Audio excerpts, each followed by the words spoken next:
Tere kõik, kes te meid vaatate ja kuulate praegu.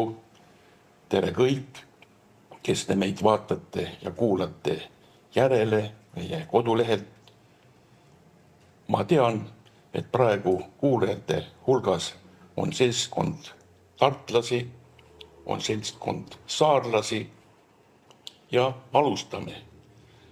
Tänane põhiline esineja on ajakirja Maakodu tegevtoimetaja Eeva Luigas ja teema aiandus õues ja aknalaual.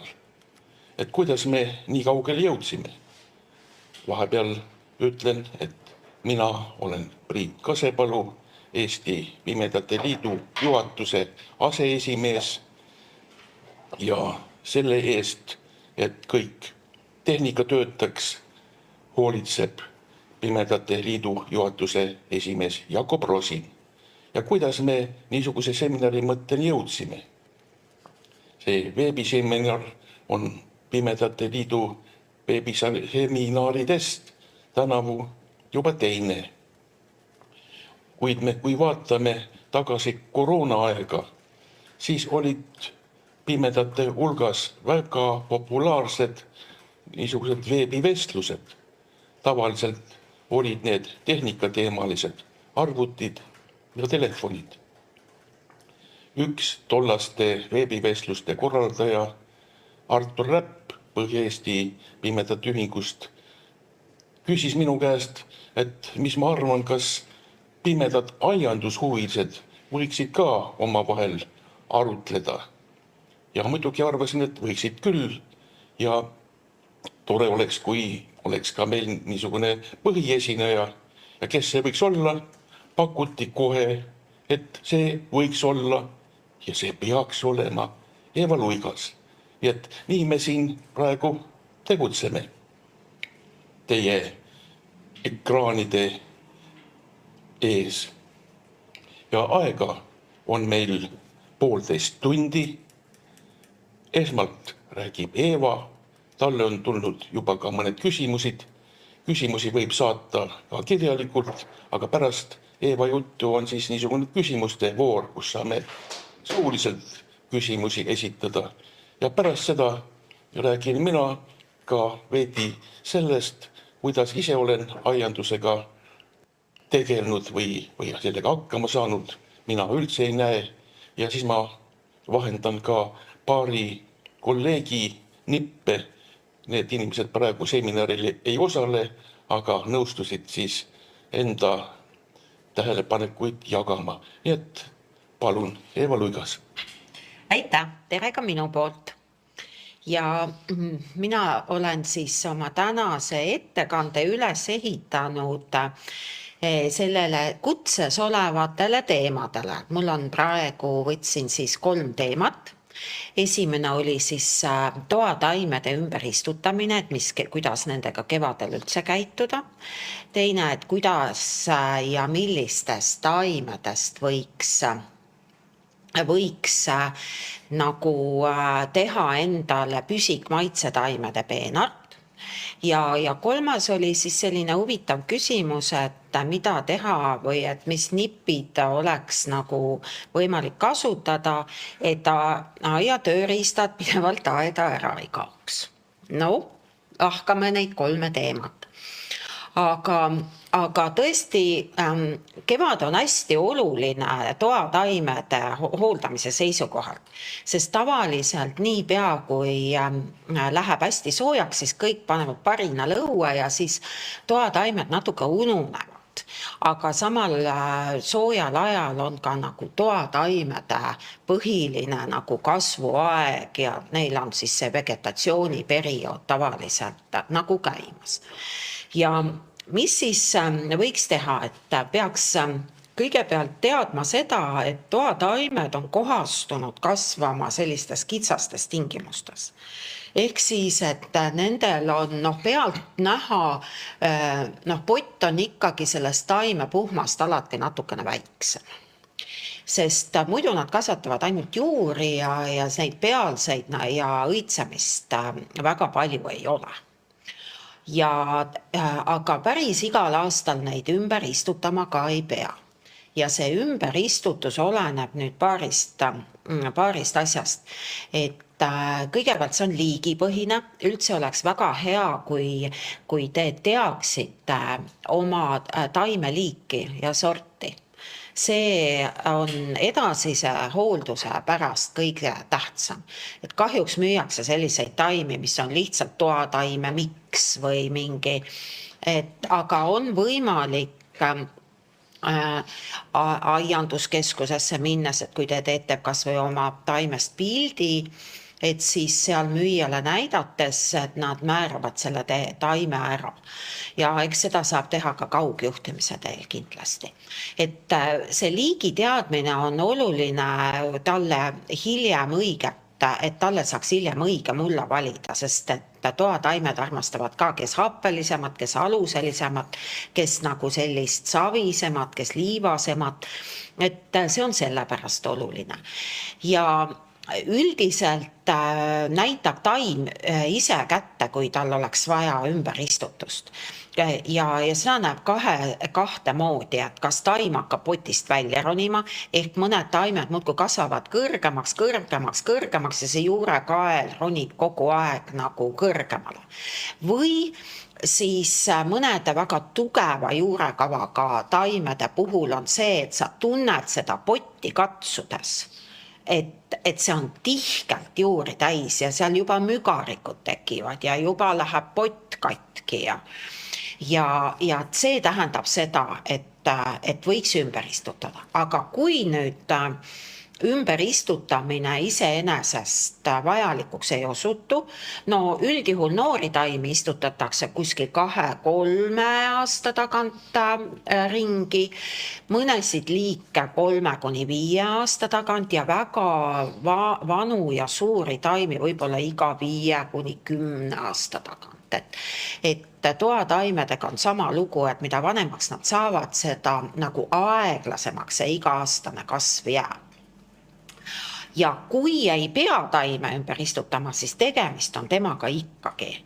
Et nimelt toataimed, paljud neist, vähemalt enamik neist vajavad valgust, aga aknast seda valgust nii hästi ei tule. Et valgust mõõdetakse luksides ja üldjuhul on nii, et taimed oma vegetatsiooniperioodil vajavad 1000–1500 luksi valgust, aga päikselisel aknalaual võib see olla mingi 700–1000 ainult, et väga hea on, kui valgusnõudlikele taimedele oleks anda taimelambiga lisavalgust. See on üks asi. Teine asi on see, et seda valgust nendele taimedele saab juurde anda ka sellega, et pesed aknad ära. Väga palju tõuseb see valguse läbimine, aknaklaas lihtsalt murrab valgust. See tuleks teha. Siis tuleks taimi tolmust puhastada, nii lehti kui varsi kui võrseid, nii altpoolt kui pealtpoolt. Kindlasti tuleks puhastada ja seda on hea teha niiske paberiga, et teed paberi niiskeks, puhastad, eriti suurelehelisi taimi on hea puhastada, paar lehte puhastad niimoodi ühe paberiga, paned bioloogilise lagunemise sinna biokomposti selle paberi ja võtad järgmise. Väiksema lehega ja sellise õrnema struktuuriga taimi võib duši alla viia. See toasooja veega, eriti hea, kui saaks nagu piserdada, et see vesi liiga ei teeks ja siis võiks selle mulla pinnaga kinni katta. Et taim pärast liigse vee sees nagu ei ujuks ja jätta nad nagu nõrguma. Aga muidu on siis niimoodi, et kui nüüd tuleb kõne alla ümberistutamine, siis oleks vaja varuda toataime mulda, sellele liigile olulist, eks hädast aitab välja ka universaalne toataimemuld. Siis oleks vaja uut istutuspotti. Kui taaskasutuspott kõne alla tuleb, siis see tuleks kindlasti majapidamisseebi või sellise väikest viisi desoreeriva vahendiga puhastada. Ja see uus pott tohib olla sõrmejämeduselt suurem kui eelmine. Et siis niimoodi 2 sentimeetrit, 1-2 maksimaalselt 3 sentimeetrit diameetrilt laiem kui vana.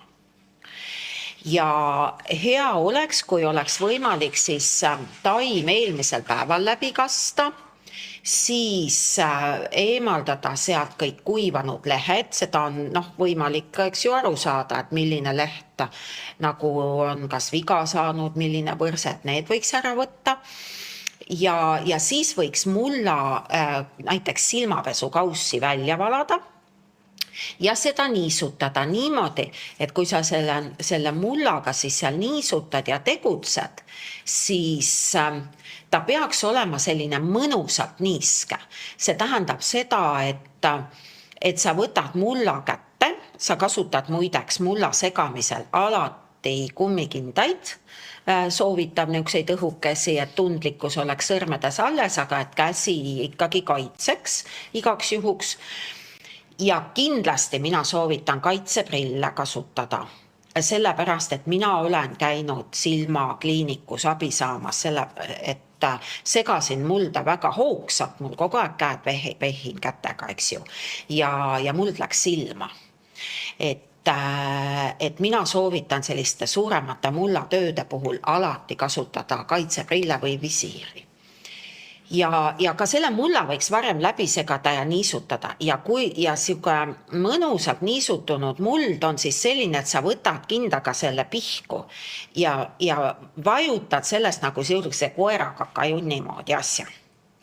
Ja kui siis ei nirise vett, siis on juba väga hea, et ta on nagu niiske, see jääb selliseks junniks su käes, aga kui sa teise käega natuke koputad selle peale, siis ta laguneb kohe ära. Vot see on selline mõnusalt ja parajalt niiske. Ja kuna mullad, mis müüakse, on tihti turbapõhised, siis turvas on selline tore materjal, et ta nagu võtab seda vett küll sisse, aga ta annab seda väga kiirelt ka ära ja ta vajab nagu niiskuse ühtlustumiseks aega.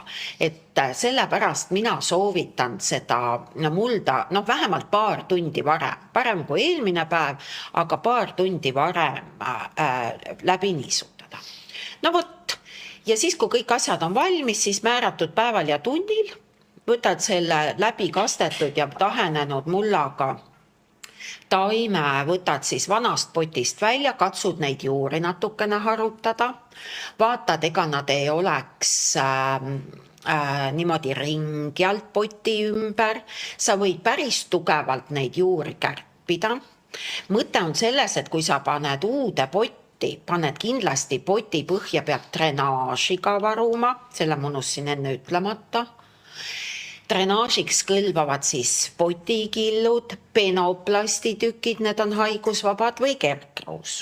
Et paned mingi paar sentimeetrit poti põhja seda drenaaži, juhul kui istiku poti põhjas on väga suured augud.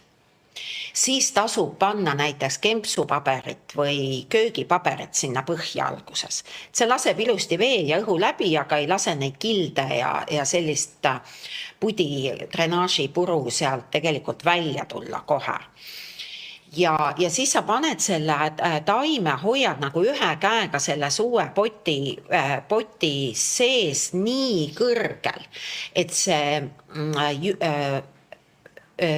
see juurekael on siis see koht, kus ühte allapoole hakkavad juured kasvama ja pealepoole hakkavad peatsed kasvama. See tavaliselt peab olema mulla pinnaga tasa ja istutuspoti äärtest 2-3 sentimeetrit madalamal. Ja sa paned selle taime niimoodi sinna potti ja veendud, enne kui sa mulda lisad, et kõik juured on suunaga allapoole. Ja siis sa hoiad vasaku käega seda taime kindlalt paigal ühe koha peal, vahepeal kontrollid, ega ta liikunud ei ole, ja teise käega hakkad sinna mulda lisama.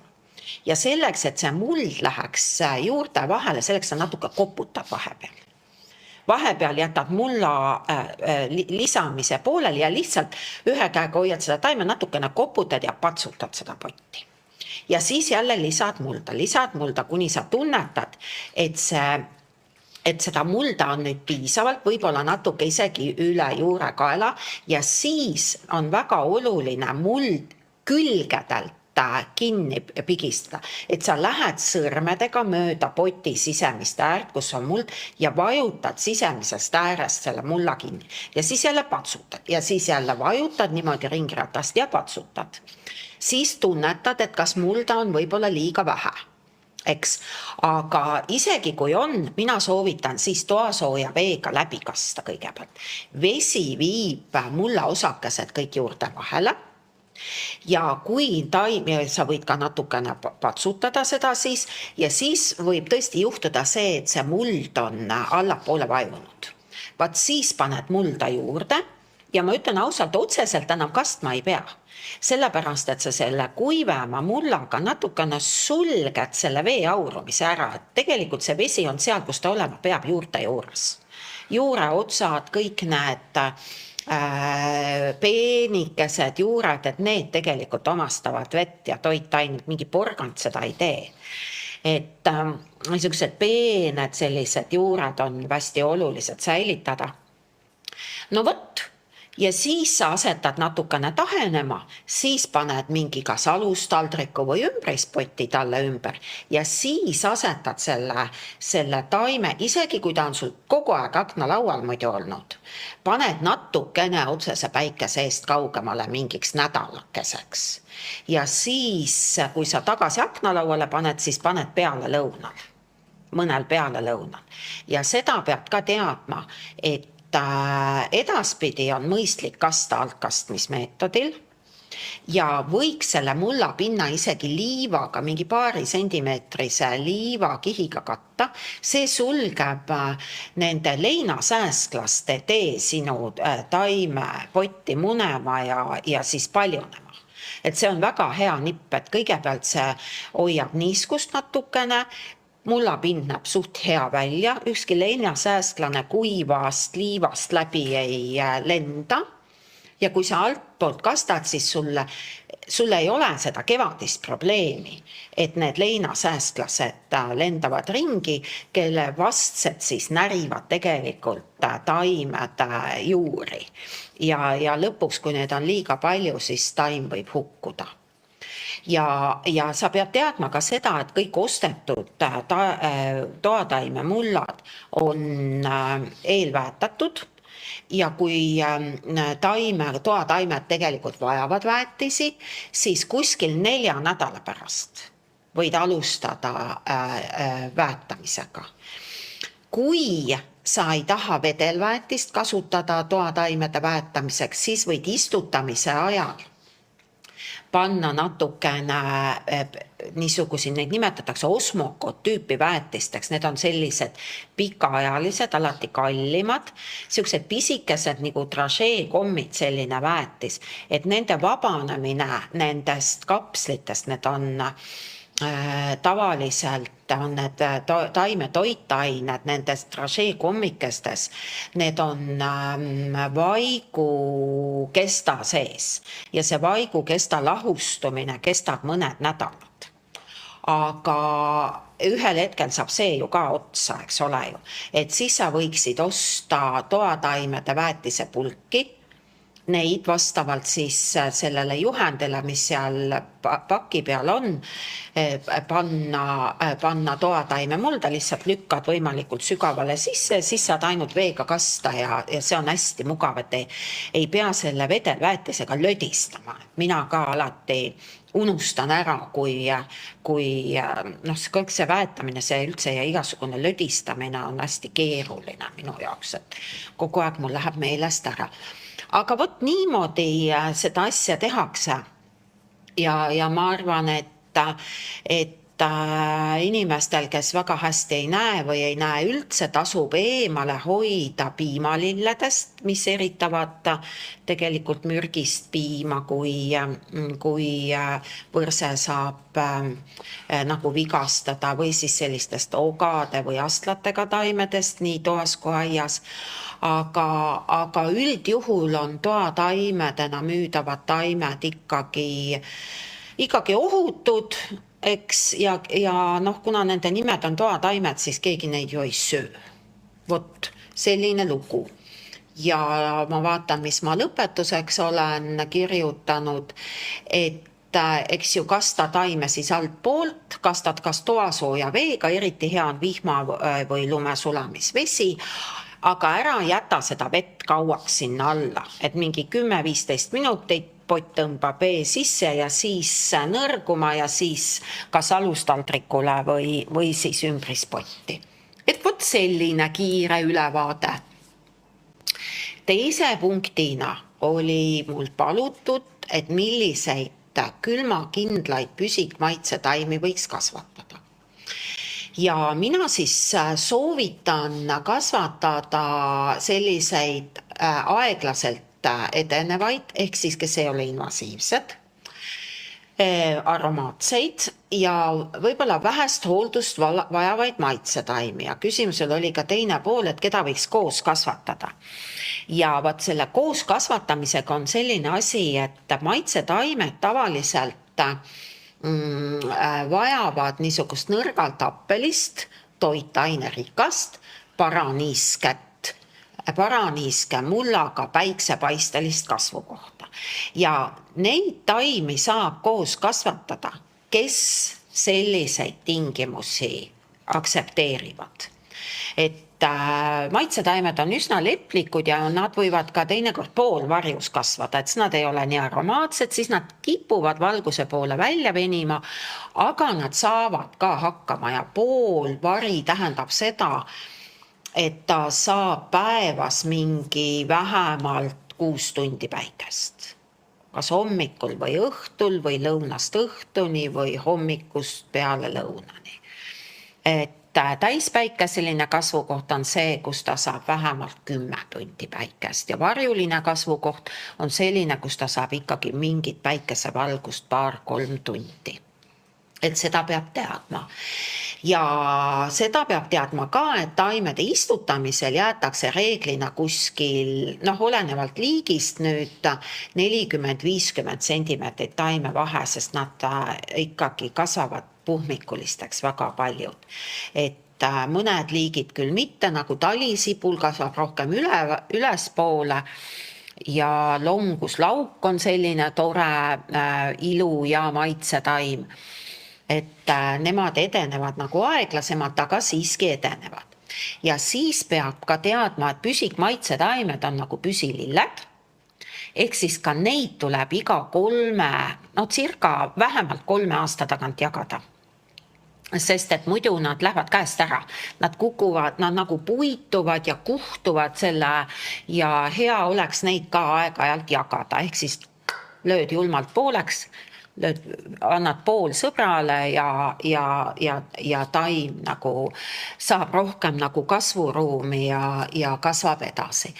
Ja seda peate ka teadma just, et kui et need maitsetaimed, eriti kui nad õitsevad, siis nad on mesilaste ja kimalaste magnetid. Et lihtsalt nagu ta peabpidi nagu igal hetkel nagu nuusutama minna. Ei tasu, et võib sutsaka saada. Aga siis, kes on siis leplikumad, et kes saavad harilik pune, hästi tore taim, kasutatakse siis pitsa maitsetaimena, oregano on siis tema ladinakeelne nimi, siis on sidrunmeliss, mis on väga mõnus, tõesti kena ja ei ta jookseb eenras kuskil laiali. Siis on näiteks harilik iisop. Tema sobib kasvatamiseks eriti neile, kes tahaks lavendlit kasvatada, aga lavendli kasvatamiseks sobivaid tingimusi, ehk siis väga drenaažikat, lubjarikast mulda ei ole, siis see iisop tegelikult need on siniseõieline on põhiliik, aga on ka roosa ja valgeõielisi. Ja natuke poolpuittaim on ta, et tema ka ei nagu plahvatuslikult ei arene ja väga-väga lahe ja lõhnab hästi ja saab panna maitsevõi sisse, nii et vähe ei ole. Naiste nõgesed on sellised hästi mõnusad taimed, õitsevad hästi kaua ja ütleme niimoodi teed tehes nendest saab nagu sellise nagu vanainimeste lõhna ja maitselise tee. aga noh, ütleme nii, on huvitav, aga taimena ja ka vaasilillena väga tore. Muidugi murulauk, mugulauk, longuslauk on sellised püsikud, et longuslauk on umbes esimene sibulaline, keda saab peenralt, juba ma võiks praegu aeda minna ja võileiva peale lõigata. Et üldse kõik laugud on söödavad. Talisibul on selline, et võib juba kasvatada. Hapuoblikas, unustatud maitsetaim, aga väga-väga tore. Pead kogu aeg ainult pealseid maha lõikama, sest et muidu vanub ära, aga kärinal teeb uued. Ja ühest taimest täitsa piisab. Tema sugulane verevoblikas on nii hapu ei ole, näeb väga hea välja, ka siukse purgandjuurega, ümber istutamist väga ei talu nagu hapuoblikaski, aga istub ühe koha peal ja on väga tore. Kuumaasikas on selline, kes hakkab siis juunis marju andma ja lumeni välja. Valgeviljalisi ei oska linnud ka süüa, ütleme ausalt, nägijad inimesed ka mitte, sest kogu aeg mõtled, et millal see punaseks läheb, kuni ühel hetkel on mädanenud, selles mõttes on teil nagu eelis, et te tunnetate näppudega, et maasikamari on juba natuke vetruv, järelikult on valmis, eks ju. Ja siis, kes on veel tore, niisugune kõrgekasvulisem, on siis aniisi hiidiisop.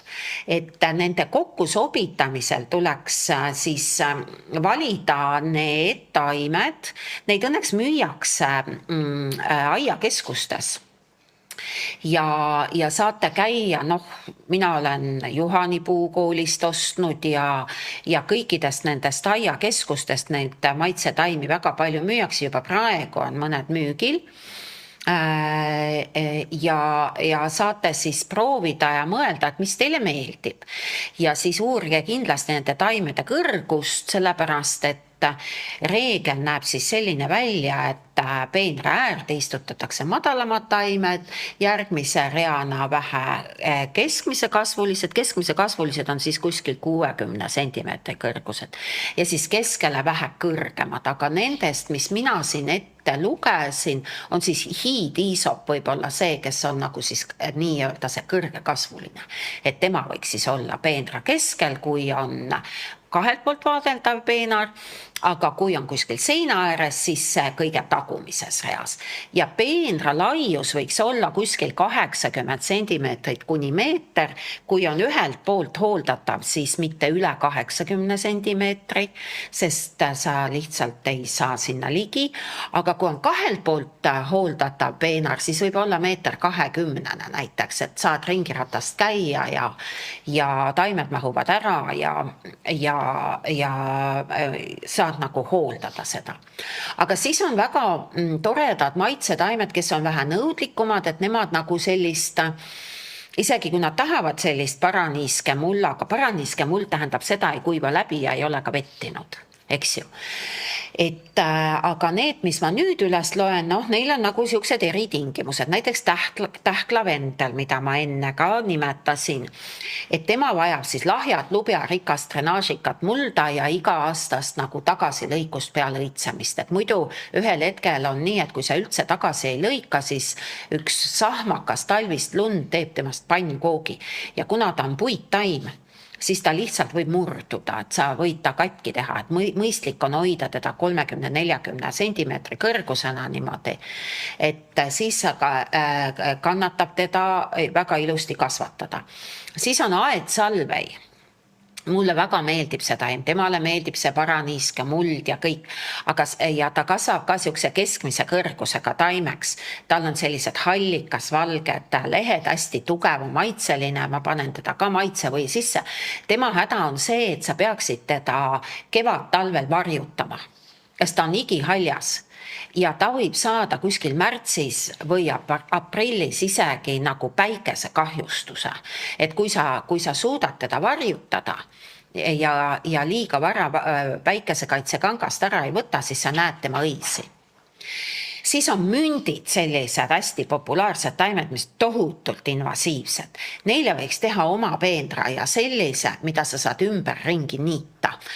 Või siis lööd labidaga teinekord, et hoiad teda niimoodi seal ühe koha peal ja teda võiks suisa iga aasta natuke jagada, surkida aiahargiga, sest muidu ta ka kuhtub iseenese sellesse jõulisesse invasiivse kasvu tõttu ära, et see kõik muutub selliseks, puitub kogu see juurekava ja ta enam nagu ei tule ilus välja, aga natuke on sorkida teda igal aastal saab hakkama.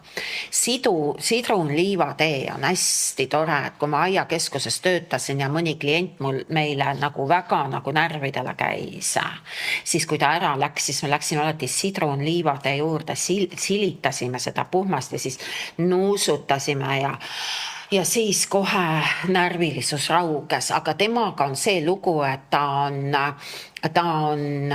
tahab lahjat mulda ja ta on niiskuspelglik. Kõik need tüümianid ja liivateed on natuke niiskuspelglikud, eriti just talvist niiskust ei taha.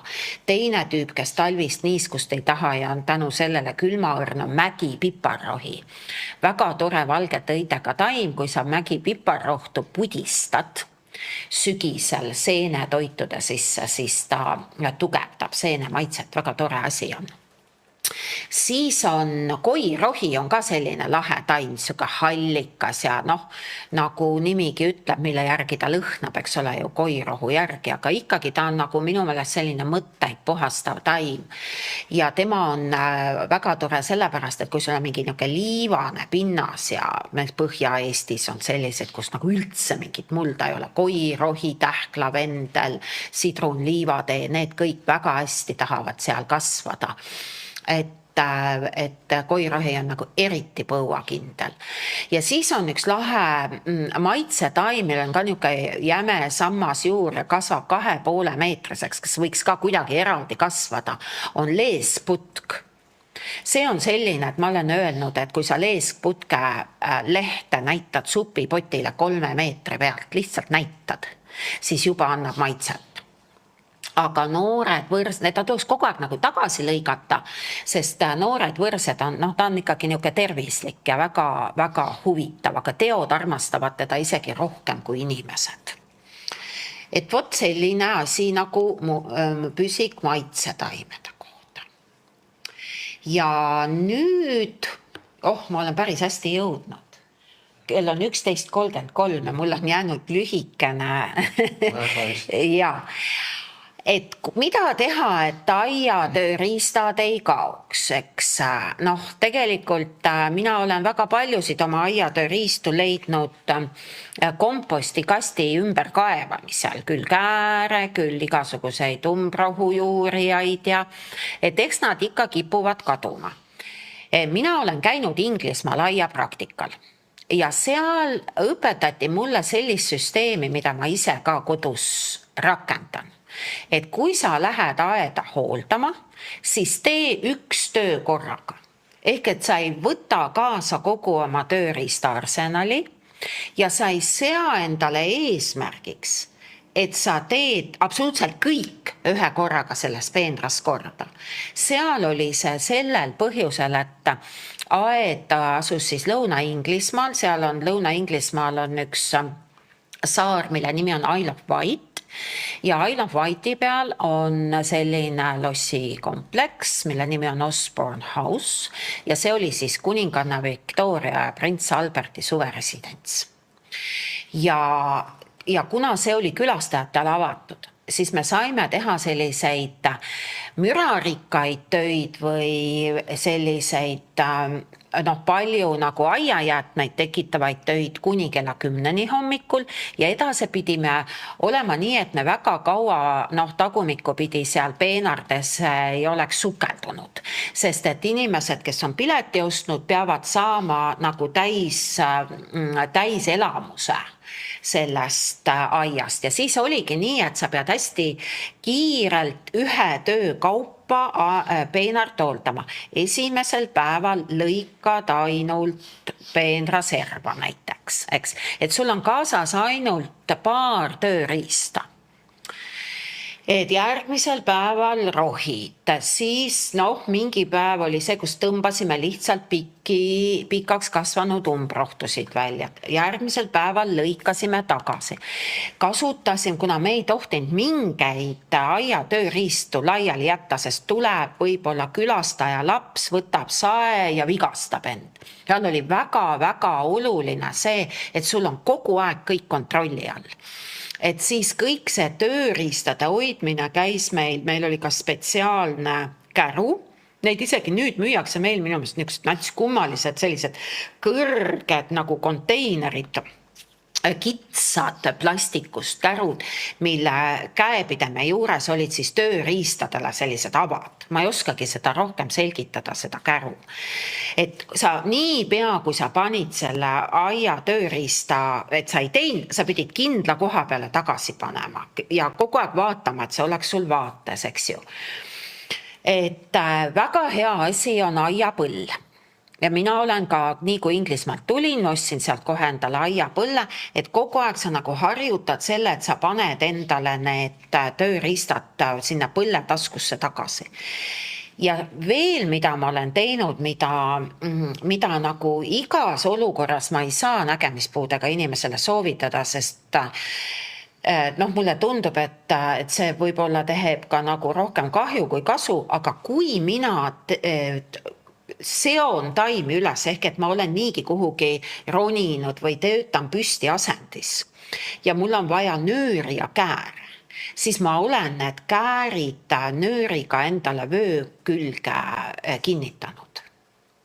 Ja seda teevad ka arboristid, kui nad ronivad puu otsa hooldama oma väikese käsisaega, siis saag on neil tegelikult kinnitatud vöö külge, et juhuslikult, kui mingi käsi vääratab, et ta ei kuku kellelegi pähe, et sa ei pea iga natukese aja tagant alla ronima jälle seda tööriista võtma. Mina ei tea, kas on olemas, ma olen kuulnud ka igasugusest nutinööbist, mis pannakse küll, et otsida oma mingit telefoni taga arvuti abil. Kas aiatööriistadele annab nutinööpi külge panna. Aga ma kujutan ette, et kui annaks, siis mõne asja külge ma võib-olla paneks isegi. Eks. Siis kindlasti aitab see, kui see koht, kus sa tööriistu üldse hoiad, kui see on korras ja tal igal asjal on oma koht. See on kodus ka niimoodi nägijatel, et ma olen ikkagi püüdnud oma perekonda ka koolitada, et kui sa mingi asja seljast võtad ja kuhugi paned, siis õige koha peale panemine on tegelikult samasugune liigutus kui vale koha peale panemine. Et midagi sellist. Ja siis, mõnikord saab sõbraga koos töötada, on ju, et annad sõbrale või abilisele oma tööriista, aga ma kujutan ette, et mina ei suutnud välja mõelda nippi, mis oleks nagu raudpolt kindel, et nüüd meil nii teeme ja mitte ükski tööriist ära ei kao. Tasub alati enne aiajäätmete komposti viskamist kontrollida, kas su tööriistad, eriti väiksed käsitööriistad on õige koha peal ja ega nad juhuslikult ei ole komposti hulka sattunud. Eks, et neid saad siis kätte siis, kui sa komposti ümber kaevad. Aga ega ma muud head asja ei oskagi soovitada. Mul praegusel hetkel endal ei ole midagi kaduma jäänud. Aga eks ma olen ennast ka võib-olla koolitanud. Aga hea on väike selline tööriistakast, mida müüakse tööriistapoodides, mille sa saad võtta kaenlasse, paned sinna kindlad tööriistad ja tassid seda endaga kaasas. Siis mul naabrinaine suvilast vaatasin, hakkasin seda nippi ka kasutama, kasutas suvel kelku. Selle asemel, et vinnata mingi raske asi sinna aiakäru peale kuskilt maast ja siis ta pärast aiakäru pealt jälle vinnata kuhugi maha. Tema tõstis kelgu peale ja siis lohistas mööda muru. Ma läksin kohe, ostsin väiksemat sorti kalamehe kelgu. Väga mõnus asi. Lohistad seda mööda muru, sinna mahuvad igasugused asjad peale. Ta on piisavalt suur, et aru saada, kus ta asub, eks ju, võib-olla selline asi aitaks teid ka. Vot nii, ettekanne on läbi. Aitäh! Jaa, aga mul on ette tulnud 3 küsimust. Palun! Eks ju. Ja need olid hästi huvitavad küsimused ja ma pidin kohe materjali otsima. Mulle saadeti ette siis 3 küsimust ja esimene küsimus kõlas nii. Kust saada teavet eriseemnete idanemistõenäosuse kohta? Ütlen kohe, et kirjanduses sellist veebilehte mina ei ole leidnud, et kui kaua ühe või teise taimeliigi seeme säilib. Et need on erinevad, küll aga on olemas Tiina Paasikul selline raamat nagu kasvuhoone ABC või midagi, või lihtsalt kasvuhoone. Kasvuhoone A ja B ja seal on leheküljel 85 põhiliste tarbetaimede seemnete säilivusajad kirjas.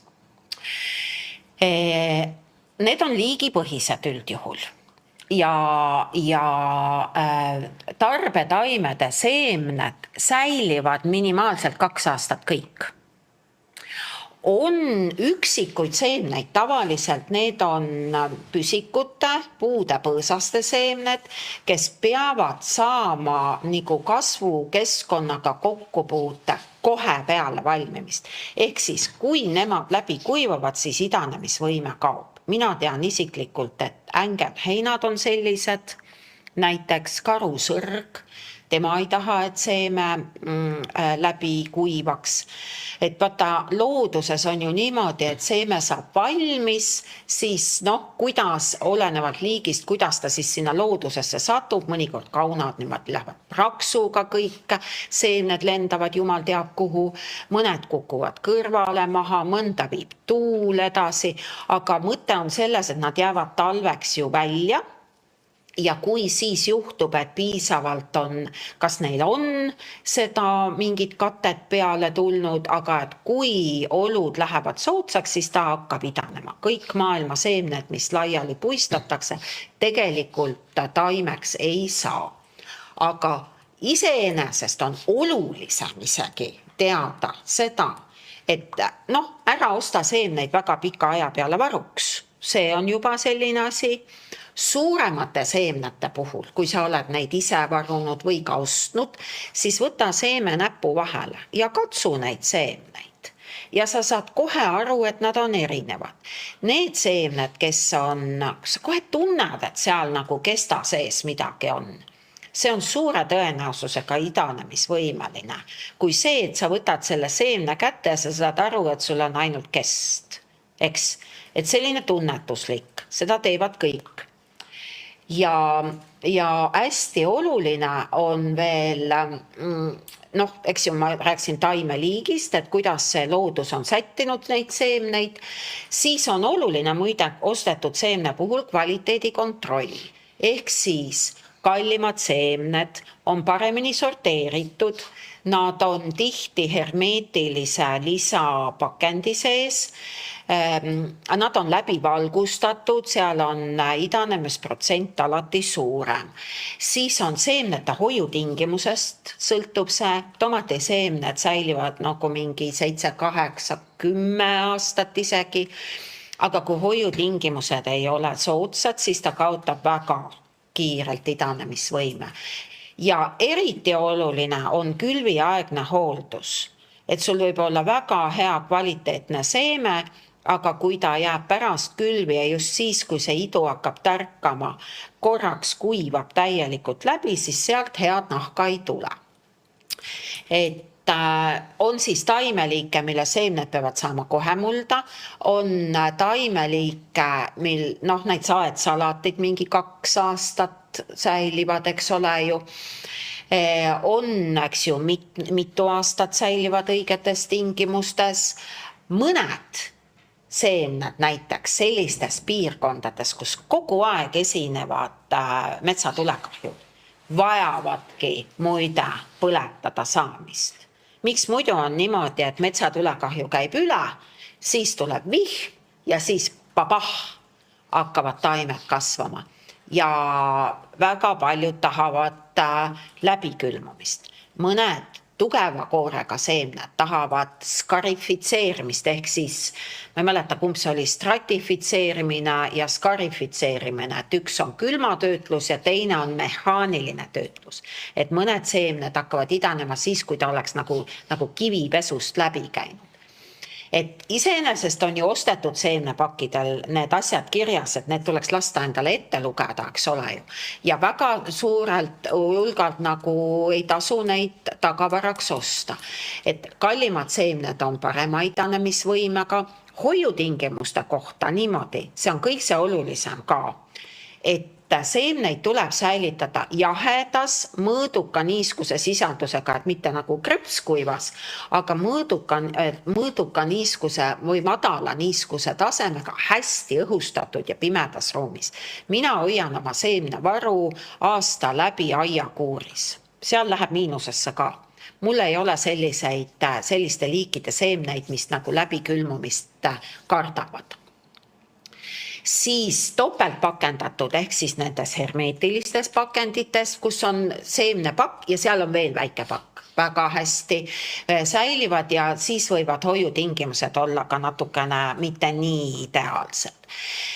Et siis seemneid hukutab läbikuivamine, sest tal peab olema mingi teatud niiskusprotsent sisse peab jääma. Ülekuumenemine, suure amplituudiga pidev temperatuuride kõikumine, liigniiskus ja läbivettimine ja hallitus ja haiguse tekitajad, et need teevad kohe 1-0. Siis aga külviaegse hoolduse vead on siis selline liiga sügav külv, seeme ei idane, liiga õhuke kate, seeme ei vabane seemnekestast, et ta vajab nagu sellest mullast läbironimist. Ja tänu sellele mulla hõõrdumisele see seemnekest siis tuleb idulehtede küljest ära. Valgusidaned, nimelt paljud, näiteks basiilik, vürtsbasiilik on selline seeme, mis tahab valguse käes idaneda. See on ka tavaliselt kas taime kirjelduses, seemnepakil kirjas, mullaga mitte katta. See tähendabki seda, et mullaga mitte katta. Tema idaneb ainult siis, kui ta on niiskes ja valges. Võib katta perliidiga, aga kui sa valgusidanejad mullaga katad, siis mitte midagi ei saa. Külvide läbikuivamine ja ka läbivettimine. Mitte midagi ei saa. Ebakvaliteetse mulla kasutamine. Ehk siis ostad mulla koti, teed lahti, nuusutad. Tunned hallitust, ei kasuta. Kui sa säilitad mulda üle talve, ära seo ja üldse ära seo õhukindlalt mullakotti kinni. Katsu teha selline olukord, et need mullakotid jäävad lahti pealt. Läbikuivamine mulda ei riku, sest niiskust saad alati lisada, küll aga rikub selline ummuksis olek. Kui sa kasutad vale mulda ehk liigselt väetatud mulla kasutamine, toataime muld ei ole külvimuld. Sa hukutad selle noore tärkava võrse, kui muld on liigselt toitaine rikas, et ta ei taha seda. Seemnes on kõik vajalik olemas kuni esimese päris lehe välja arenemiseni. Et mingit väetist siis ei ole vaja. Aga kui esimene päris leht on välja arenenud, siis hakkad vaikselt väetama. Ja puhastamata külvinõude taaskasutamine. Et ikkagi mingid haiguse tekitajad võivad seal olla, et pese alati seebiga ära. Ja seemnete idanemist saab kontrollida eelidandamisega. Mina just praegu nii teen. Mul on mingist iidavast ajast tomatiseemned kellegi käsitsi korjatud. Ma ei tea, mis ajast need on. Ja mina võtsin 200 kosmeetilist vati, mitte patta, nad on üks kettad, eks ju. Tegin sooja veega märjaks, panin seemned sinna, panin väikse minikriip koti sisse. Kotti ei sulgenud ja pastakaga on koti peale kirjutatud sordi nimi. Ja neid ma nüüd siis hoian sellises toasoojuses, niiskuses see kott aitab niiskust säilitada, aga ei ole ummuksis ja siis iga natukese aja tagant vaatan. Umbes 7-10 päevaga peaks näha olemaks, et tuleb midagi või ei tule. Täna kontrollisin, nad on mingi 4 päeva olnud. Täna kontrollisin, vahetasin need vatipadjakesed uute vastu igaks juhuks, et mingit elu seal ei tekiks seal sees, et panin nii-öelda puhaste niiskete vattide vahele, käisin need seemned sõrmedega läbi, tunnetasin, et kas selle kesta sees on sisu paisunud või ei ole. Need, millel ei olnud, need viskasin ära. Et seda tasuks teha. Et vot niimoodi, ma vaatan järgmine küsimus, mis ette saadeti. Kui varakult tuleks hakata ette kasvatama kurki, paprikat, tomatit ja pipraid? Et see seemne mulda panemise aeg sõltub sellest, kus te kasvatate. Et kõik need liigid, mis siin olid üles loetud, kurk, tomat, paprika, tšilli, eks ju, need tahavad kasvada soojas. Kui te kavatsete neid kasvatada kodus aknalaual, siis pange seeme mulda jaanuaris. Väga paljud teevad seda ja jaanuaris külvatud kurgilt saab esimese saagi aprillis. Võite praegu selle seemne mulda panna ja sest, et vaata toas on kogu aeg soe. See ongi see, mis neile meeldib. Eks lisavalgust suudate ka veel taimelambiga halda, no siis on täitsa bueno. Lõuna päikese poole väga hästi. Kui nüüd toas kasvatamist ei ole plaanis, siis kasvuhoones kasvatamiseks mina külvan paprika ja tšilli seemne kas veebruari lõpus või märtsi alguses. Ja tomati seemne külvasin üleeile. Ei, ta on teisipäev. Millal ma külvasin? Eile.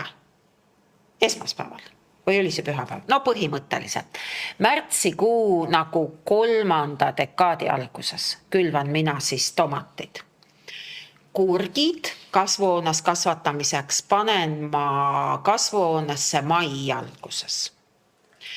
Aga õues kasvatamiseks, kui ma ette kasvatan, siis tomatid, kohe ütlen, et tšillipipraid ja paprikaid mina ei ole õues kasvatanud, et ma olen kasvatanud neid kasvuhoones. Küll aga saab neid terrassipotis kasvatada.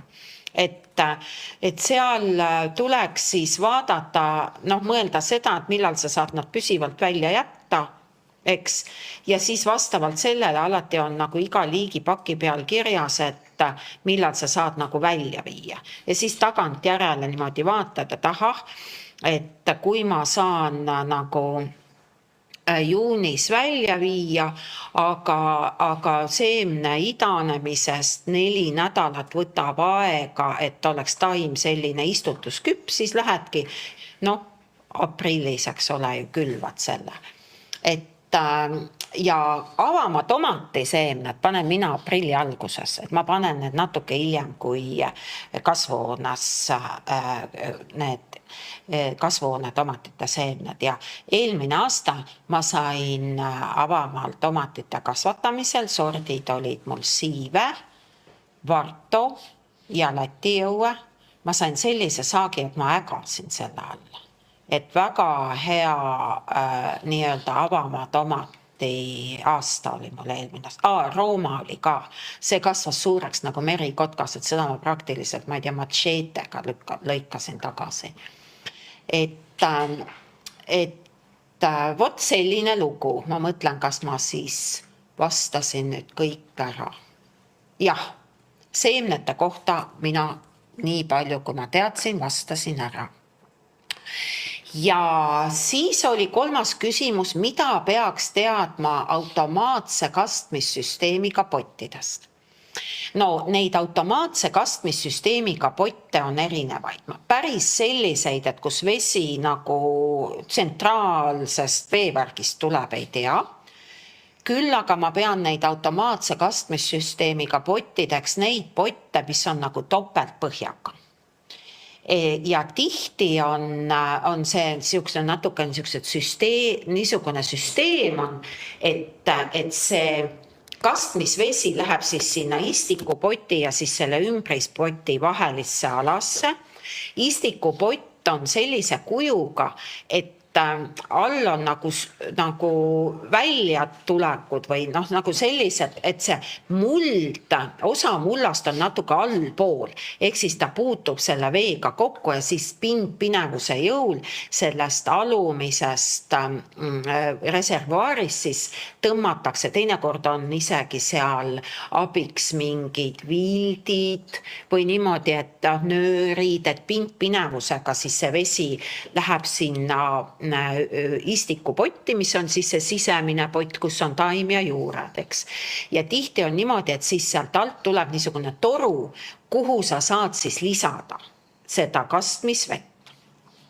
Ja paljudel pottidel on veel selline väike andur või niisugune, mis nagu vupsab üles sellel hetkel, kui see alumine reservuaar läheb tühjemaks. Ma ka ostsin ükskord sellise poti, aga see andur ei vupsanud midagi, hakkas juba vett külgede pealt välja ajama, aga andur oli ikkagi kinni kiilunud. Et mina soovitan neid potte küll, sellepärast, et ikkagi sellised alumise veereservuaariga ehk topeltpõhjaga potid ilma isegi selle lisatoruta seal teevad seda, et nad takistavad selle vee liigset aurumist. Võta vesi aurub, eks ole ju mullapinnalt, kui sa seda ei ole mingi heleda materjaliga mulčinud või niimoodi kivikestega või liivaga või isegi peene mulčimaterjaliga, neid võimalusi on mitmeid, et see pind on natuke kaetud, aga mitte õhukindlalt kaetud, eks ju. Siis see vesi aurub taime enda lehtedest ära. Ja jube tüütu on mingite pottide kõrval muud kui seista kastekannuga ja muud kui kasta, eks ju. Et selline niisugune kastmissüsteemiga pott teeb ikkagi aedniku elu ikkagi väga lihtsaks.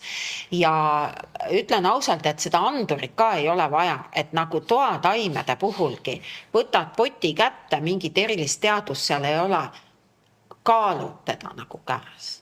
Ja sa saad kohe aru, kas see muld on kuiv või ei ole.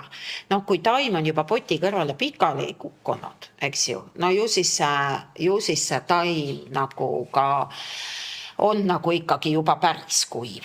Aga sellised veereservuaariga potid on läinud viimasel ajal väga taskukohaseks need hinnad. Et soovitan neid kasutada, jääb igasugune lökerdamine ära ja nõrutamine ja selline asi. Vot nii, ma olen ette saadetud küsimused ka ära vastan. Aitäh sulle ka selle eest, aga nüüd sa rääkis sellest nutinööbist. Jah. Ja see on mul nüüd nutinööb siin käes, vaatan, vasta paistab ekraanile ka. Ja panid siis võtmoidja külge. No ikka. See on nendel pimedate telefonidele just mõeldud. Ja aga ta hind on niisugune, et ega igale sellele tööriistale ei pane külge. Aga mul üks kolleeg nüüd soovitas, et osta neid vilega võtmehoidjaid. On 10 korda odavamad. Aga kui sa ikka need vidinatele külge paned otsima hakkavad, siis terve aeg sul vilistab vastu. Jaa, aga vaata, kui sa ostad ühe, vaata, ma mõtlen nagu seda. Sa võtad vähe tööriistu kaasa, eks ju, et kui sa lähed aiatööd tegema, seda saab ju vahetada. Ega ta ei tea, et ta võtme küljes on. No jah, aga see on, kuidas selle kinnitada saad, nii et... No vaat see tuleb mõelda mingi nööriga, sest alati on ju, vaata, sa pead ju alati, ma tean, minul on sellised aiatööriistad, et neil on alati mingi aasa koht või. Et sa saad, eks ikka tuleb midagi nutikalt mõelda, ma kujutan ette, et oma Inglismaalt toodud kitsast labidat, seda ma küll nutaks krokodillipisarlit, kui ma ära kaotaks. Et võib-olla annab siukse sest nutinööp ju tegelikult, neid on erinevaid, ma ei tea, mis need, kuidas, teie kindlasti teate paremini, aga iseenesest teoorias ta on pandav teiste asjade külge. No, seda muidu. On ju, et ta on ühe asja küljest korraks ära võetav ja teise asja külge pandav. Vot nii. Aga nüüd, kas meil on meie kuulajatel, vaatajatel Eevale küsimusi? Jaa, meil on tulnud siia Zoomi paar kirjalikku küsimust. Ma mõtlesin, et ma vahendaksin neid siin. Kõigepealt Tiina on küsinud, kas väetiseks võiks kasutada ka adrukontsentraati? Jaa, väetiseks võib kasutada, mina kasutan, see on siis see mereadru kontsentraat ja seda pannakse siis mõned tilgad kastmisvee hulka ja tema, nimelt see mereadru sisaldab ju mikroelemente. Ja mikroelemendid on taimekasvatuse seisukohalt väga olulised. Et taimede põhilised toitelemendid on lämmastik, fosfor ja siis NPK kaalium.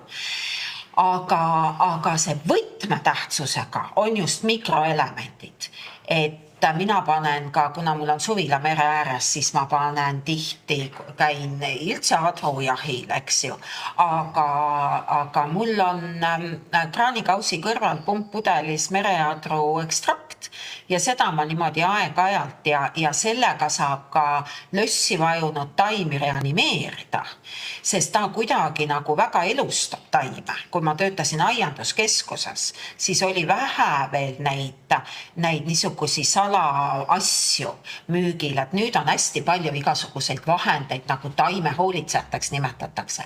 Ja näiteks, kui sa selle nõrga lahusega isegi pritsid, siis sa toidad lehe kaudu. Et see on väga hea vahend, mina soovitan. Siis on meil isegi vist küsimus, aga kommentaar Indrekult, kes ütleb, et leeskputk on jumalik, tema kasutab seda kõikide toitude juures ja kuivatab ka talveks. Ja no kellele meeldib, mina rookisin lõpuks aiast väljast tohutu teomagnet, aga ta on tõesti hea, et ma ütlen, et ma näitasin siis seda lehte ikka 3 meetri kauguselt supile ja siis sai kirvesuppi ka keeta. Nii, siis Eve kirjutab, et tal on toakask, mis on 25 aastat vana. Wow. Ja umbes 5 aastat sai seda pealt kärbitud ja sellest ajast enam toakask ei õitse. Ehk siis millest see juhtuda võib olla juhtunud ja kas seda kuidagi annab parandada? Ma ei ole toakase ekspert, aga ma mõtlen seda, et millal kärbitakse. Vaata, taimeliigist sõltuvalt peaksid tekkima õied kas esimese aasta oksale või teise aasta oksale. Kui sa kõik teise aasta oksal tagasi lõikad, siis ei teki õiepungi. Näiteks kui mina praegu lõikaks oma sireli tagasi, siis ma sellel suvel õisi ei näeks. Aga taim võib mitte õitseda ka toitainepuudusest ja mingitest muudest kasvu pärssivatel põhjustel. Aga no mina 20 aastat toakaske kasvatada, no minu lugupidamine. Siis üks küsimus on veel tulnud Mirjamilt, kes küsib, et kas paprikal või tomatil on ka drenaaži tarvis, kui seda toas ette kasvatada? Jaa, kõigil taimedel on drenaaži tarvis, kui toas ette kasvatada, eriti just potis kasvamisel. Sest tegelikult on lugu selline, et kui nad ka taimed peenras kasvavad mulla sees, siis mullas on õhu ja vee kanalid. Ja need õhu ja vee kanalid ja õhu ja vee vahetus toimub mitte ainult ülevalt alla, vaid ka alt üles. Nii et kindlasti peaks olema mingi drenaaž. Vähemalt see, et see vesi ära valgus. Kui nüüd need tomatikesed on ilma drenaaži kihita istutatud potti, ma kahtlustan, et see küsimus on sellest, siis võib teha niimoodi, et panna ümbrispott ja võtta ümbrispott natuke suurem ja panna ümbrispoti põhja kergkruusa ja suruda siis see taim sinna potiga sisse. Et juba ka see aitab, et siis seal on niiskust õhku, et seal on niisuguseid kanaleid vahel. Et seda võiks ka teha, aga üldjuhul võiks olla iga poti põhjas drenaaž. Nii, mul on kirjalikud küsimused on nüüd otsa. Priit, kuidas me teeme, kas inimesed võivad häälega küsida, et kes tahab, võib mikrofoni teha lahti. Seda saab teha siis vajutades alt A klahvi oma arvutis, kui te kasutate Windowsit ja võite küsida. Palun küsige. sa pead ise otsa lahti tegema. Ma teen otsa lahti. Sa rääkisid sõpradest tigudest. Jah. Kuidas sa nendega hakkama saad? Mina teen nendega niimoodi, et kuna minu aeda on jõudnud Hispaania teeteod, siis nüüd, kui ma näen väikest kiritigu, siis mina vaatan teda juba hellal pilgul. Sellepärast, et mulle tundub, et need Hispaania teeteod, et need söövad meie kohalike liikide neid mune ja võib-olla neid vastkoorunud teopojukesi ka. Ja mina kahetiselt käitun tigudega. Nagu ütlesin, kiritigusid ma juba natukene hoian, sest neid on jäänud vähemaks ja neid söövad siilid, eks ju. Ja ma ei taha nagu siilide toidulauda vähendada väga hullult. Siis on olemas Eesti oma liigid, mustseadigu ja vist see suur mingi kirjuseadigu või. Need ma viin hellalt natukene peenrast eemale, sest et nemad ei tee väga palju pahandust, vaid toituvad metsakõdust ja taimekõdust ja on ka teatud pisiloomadele toiduks. Aga Hispaania teetigudega mul on täiemahuline sõda. Ja mul on täiemahuline sõda on siis nii, et mul on tugev soolaveeämber ja grilltangid. Ja iga jumala õhtu käin mina ja korjan neid sinna tugevasse soolvette. Ja kui nad on seal 24 tunni pärast koolenud, siis mina valan selle ämbri täie, nagu ma olen teinud nagu solgiaugu. Sest see, ja sellise koha peale, et panen siis sinna mulda ja kõike ja tegelikult, kuna neid ei ole mul enam nii palju, siis see nagu mul mingit keskkonda nagu paigast ära ei vea. Mis mõjus minu aiale teopopulatsiooni vähendamisele väga positiivselt, oli see, et kuna mul on aias palju kive, siis ma ühel sügisel, kui teod on just neid oma munakogumeid munanud, see oli augustis, septembris, ma keerasin teistpidi kõik aias olevad kivid ja korjasin supilusikaga need munakogumid kokku. Kõik potitaimed võtsin teistpidi, tõssin isegi potist välja, vaatasin sinna alla, sest nad nendest õhuaukudest kippusid sinna sisse ronima. Ja ühe sõnaga ma tegin suur puhastuse, mis on nagu mittenägijal keeruline teha kindlasti. Aga ma ei ole kasutanud ühtegi teotõrjevahendit. Üks kord ma olen teinud õllelõksu. Aga siis oli nii, et ma sõitsin selle käruga ümber ja see kõik oli veel hullem. Ja ma olen pannud ka naabrid korjama ja see on toonud tulemust, sest et eelmisel aastal jälle nagu neid tigusid oli. Aga meil on olnud olukordi, kus mu üks hea naaber natukene eemal, kellel on 2000 ruudune krunt, kogus rekordpäeval 900 tigu. Minu rekordpäev on olnud 200 ligi. Ja sellest on nüüd 3-4 aastat möödas. Eelmisel aastal oli rekordpäev või rekord ööhakul ma käin peale Aktuaalset kaamerat. Väga hea, saab kõik sammud täis. No mul oli võib-olla mingi 30-40 maksimaalselt, aga tavapäevadel oli 10. Võrreldes 200-ga on see ikka väga hea. Ja ka meil Kakumäel väga paljud korjavad. Vot, seda ma olen teinud ja hakkan jälle sel aastal tegema. Ja ma mõtlen juba selle peale praegu, et ma olen ostnud endale ka vasklindi, et vaata, ta ei tule üle vase. Kirjutatakse ka, et kui sa paned nagu, teed neile nagu sellise takistusraja, kas mulčiga või kiviklibuga, siis see on kõik jama, et ta tuleb tegelikult lõpuks ikkagi sealt väga mõnusalt üle, eriti niisketest kividest. Aga kui panna poti alumise ääre ümber või kuidagi niimoodi see vasklint, siis sealt nad tõesti üle ei tule. Et seda ma tean kindlasti. Et seda saab nagu ennetuseks teha. Müüakse ka mingid ferromol või ma ei tea, mis ta nimi on, nii kohutava hinnaga. Just mingi kanister maksis, no ma ei tea. Ma nagu ei usu väga sellesse mürgitamisse. Aga seda ma ka ütlen, et väga paljud ütlevad, et kui sa lihtsalt nagu umbes pooleks lööd või et siis tal ikkagi munad valmivad edasi, et see on küll jama jutt, et ükski surnu ikkagi ei mune. Et mis on küll, et kui keegi on siis ta laiaks litsunud, siis liigikaaslased nagu tulevad ja pistavad nahka, et seda ma olen küll näinud. Aga nad on väga jubedad tegelased, et ma olen näinud neid elektriposti otsas 1,5 meetri kõrgusel ja selliseid suurte kivide peal. Ja esimesed olid päris hullud, siis ma ikkagi natuke nutsin ja öökisin.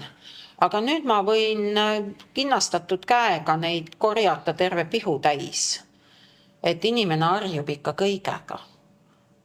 Aga võt niimoodi mina, aga nägijana, eks ole, on see lihtsam. Jah, meil on üsna keerukas nendel, kes ei näe. Jah, ma isegi ei anna nagu, võib-olla tõesti mingid õllelõksud siis, et kui sa tead, kus see, sest õlle peale nad tulevad, tead, nagu mihkleid kohale. Aga see maksab. Peab hakkama ise õlut tegema. Aga see ka maksab. No nii, aga aitäh. Üks küsimus on tulnud meile. Indrek küsib vestluses taas, et mida teha hallitusega, mis on siis lilledel või vaarikatel?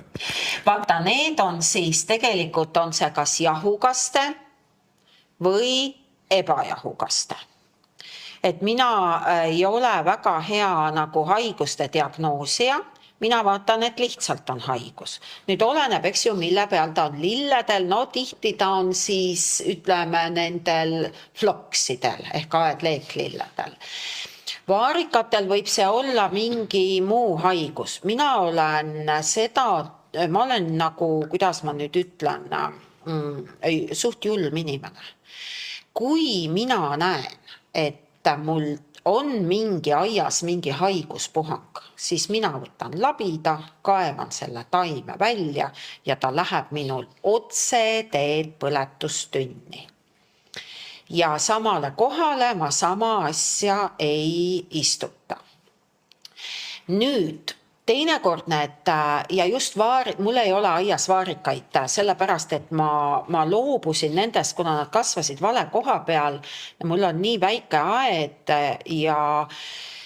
ja nad olid, kui ma selle aia emalt nagu sain, nad olid naati täis ja nad olid kogu aeg vaates ja mulle see vaatepilt ei meeldinud ja vaarikaid ka nii palju sellelt 1,5 meetrit ei tulnud, et ma peaks nagu piinlema kõik see aeg. Aga vaarika puhul võib olla tegu nagu suuremat sorti haigusega, et kui see on jätkuv probleem, siis mina soovitan rajada mõne teise koha peale uuemate sortidega uus istutusala, sest uuemad sordid nii ilutaimedel, eriti ka veel roosidel, et see sordi aretus on talvekindluse ja haiguskindluse poole kaldu. Et kogu aeg, et kõik niisugused lõhnad roosidel on juba teisejärgulised, peaasi, et on haiguskindel. Nüüd flokside puhul on niimoodi, et ega see haigus on mullas. Ega ta ei lööbi, kui sul ei ole vaheperemestaimi. Mina olen täheldanud, et näiteks punane ristik on sellise hallituse moodi jahukaste ja ebajahukaste vaheperemestaim. Oras hein on vaheperemestaim. Ta vahepeal hüppab kuhugi mujale. Et selline aiahooldus on hästi oluline nende haigustega võitlemiseks. Siis, mis tasub alati teha? Tasub teha taimseid leotisi. Ma ei ole küll kõige parem spetsialist, aga ma tean ka seda, et tuleb nagu uurida, need on kas taimeteed, taimetõmmised või taimevirtsad ja veebist on nende otsingusõnadega võimalik leida seda infot ja mõned neist pärsivad haigustekitajate levikut, eriti kui paned seda rohelist seepi natukene sinna sisse kleepuvuse suurendamiseks. Aga väga oluline on ka see, et nad ei lööbi siis, kui päike ja tuul käivad taimede vahelt läbi. Et taimed niisugused, kes kipuvad neid haigusi enda külge võtma, et nad ei tohi nagu ummuksis aianurgas kasvada. Et on oluline siis, et see päike ja tuul käiksid läbi. Et võib-olla kasvavad nagu vale koha peal, et sellepärast siis lööbib. No siis tuhaga tehakse aga mina olen nagu seda meelt alati mõelnud, et aiandus peab olema nagu selline närve rahustav, mitte muresid tekitav, et ta peab olema minu jaoks nagu selline hobi. Ja kui ma pean kogu aeg kedagi reanimeerima, patsutama, potsutama, ravima, siis tead, elu on selleks liiga lühike. Et siis pigem ma loobun, rajan kuhugi teise koha peale mingi uue, eks ju, ja tunnen nagu jälle elust rõõmu, eriti nüüdsel nagu keerulisel nagu ajal, kus me praegu elame. On aiandus ikkagi minu meelest esimene asi, mis aitab sul nagu sisemist tasakaalu hoida. Ja ma teen kõik selleks, et ma ei peaks aianduse pärast nagu käima mure näoga ringi. Meil on üks hallituse küsimus tekkinud. Nii. Jätkame sama teemaga. Jätkame. Eve küsib ka, et kui keldrist välja tuues on Jorgeni mugulatele tekkinud hallitus. No see ikka tekib. Ja selleks on meil kaaliumpermanganaadi lahus. Et kas siis ei ole mugulad hukkumisele määratud? Ei ole. Sa võid igaks juhuks ka tippsibulates näiteks sibulapealseid kasvatades ja kõik sibulad, mis sa maha paned, sa võid lasta kaaliumpermanganaadi lahusest läbi. Minu pärast võib proovida ka neid ebajahukaste taimi sellega nagu väikest viisi pritsida. Ainult, et nende taalia mugulatega on nii, et see lahus võib olla täitsa mõnusalt lilla. Et mitte selline tumelilla, eks, aga selline, et ma mõtlen, et tal ikkagi on seda värvi ja siis hoiad selle sees niimoodi, et sa näed, näed, hästi hea rääkida, hoiad mingi veerand tundi, et see kaaliumpermanganaadi lahus nagu aitab ja üldse näiteks kevadel müüakse neid taimede kuivjuurikaid ja tihti on nii, et mingi eriti liilijatel ja tead seal, nad on ju ka seal nendes tootmisüksustes, nad on nagu lapsed lasteaias, keda on palju koos, siis kõik, eks ju, levivad. Et mulda pannes ei ole sellel hallitusel soodsat kasvukeskkonda. Ja kui sa selle mulda paned, siis ausalt öeldes see hallitus läheb ära. Aga igaks ajaks elujuhtumiks väike kaaliumpermanganaadi lahusest läbi laskmine, väike tuhatamine, lihtsalt päikse kätte toomine, isegi ma ütlen ausalt kerges seebivees üle pesemine ja päikse käes kuivatamine juba hea. Ma teen paranduse selle viimase küsimuse küsib hoopis Maire, mitte Eve. Nüüd on mul Eve küsimus. Nii, Eve. Eve küsib, kuidas kärpida õunapuid? Nad on nüüd käest läinud, et millal see õige aeg võiks olla? Ütlen niimoodi praegu, kohe lähed, võtad käärid, et enne pungade puhkemist kärbitakse ja teine võimalus, mida soovitatakse isegi rohkem, aga siis on oma elu tuleb jälle peale ja keegi ei jaksa, kui need õunad ja üldse viljapuude viljad on juba välja kujunenud, et siis tehakse suvist lõikust. Ja kärpimise põhimõte on siis see, et välja lõigatakse kõik võrasristi kasvavad oksad, kõik kärbitakse tagasi liiga pikaks kasvanud vesivõsud ja see puu peab jääma proportsiooni, ehk siis kuna kõik puud on erinevad, siis väga raske on nagu foto pealt sellist asja näidata. Et mina olen teinud niimoodi, et ma kutsusin lõikaja, kunagi kui ma alles koolis käisin, kutsusin lõikaja, sõbranna kutsus õigemini enda aeda. Ta tegi meile sellise Viljapuu lõikus sidekriips koolituse, et lõikas ühe puu üksi ära selgitades ja siis meie läksime teisi puid lõikama ja tema vaatas ja sai sellest raha. Et kui puu on väga käest ära läinud, siis ma soovitan alati spetsialisti kutsuda. Kui puu on noor, ehk siis sa peaksid tegema ainult võib-olla 2-3 lõiget, aga sa ei oska, kutsu spetsialist. Sest see on ka see, et vaata, kui sa last hästi kasvatad, siis temast tuleb normaalne täiskasvanu, eks? Et see lapse hea hoolitsus on taimede puhul samamoodi oluline. Ja kui sa teed tugeva lõikuse ja tekib väga palju vesivõsusid, siis enne jaanipäeva peaksid sa nad liigsed nagu maha rapsima, lihtsalt tõmbad maha ja siis tekib puule selline haav, et sealt nagu uut vesivõsu ei kasva. Kui sa lihtsalt lõikad, siis ta kasvatab nagu draakon 9 pea tasemele. Aga jah, niimoodi tehakse seda. Kätega vehkides ilma puud nägemata hästi keeruline. Aga mõte on siis selles, et see viljapuu ei kasvaks liiga kõrgeks. Tänapäeval enam sellist vihmavarju lõikust väga ei soovitata, et see on nagu liigile mitte omane kasvukuju ja siis kui taim on nagu peab olema sellises kujus, kus ta hästi ei taha olla, siis ta on haigustele vastuvõtlikum. Et sa peaksid tegema seda puud hoidma sellisel moel vormis, et sa suudaksid keskmise kõrgusega redeli pealt õunu kätte saada. Et see ei oleks, et saagi korjamine ei oleks eluohtlik. Eks, aga et see puu näeks ilus välja. Igasugu ronte, ütlen ma, ei tasu aias kasvatada. Aga meil ikkagi inimesed on nii, et muidu on toredad inimesed, eks ju, aga siis sügisel hakkavad ju nende õunakottidega käima. Tule, mul on paps ka selline, tule võtta õunu. Miks peaks 93-aastasel inimesel olema 12 õunapuud? No miks? Eks ju, kui sa neid ei söö. Et tasub mõelda, et palju ma üldse neid puuvilju vajan. Aga õunapuusse võib suhtuda nagu ilupuusse, sest ta õitseb ikkagi maru ilusti ja need kirsid ja ploomid täpselt samamoodi õitsevad maru ilusti, et tuleks lõigata silmale ilusaks. See on nagu selline vastus.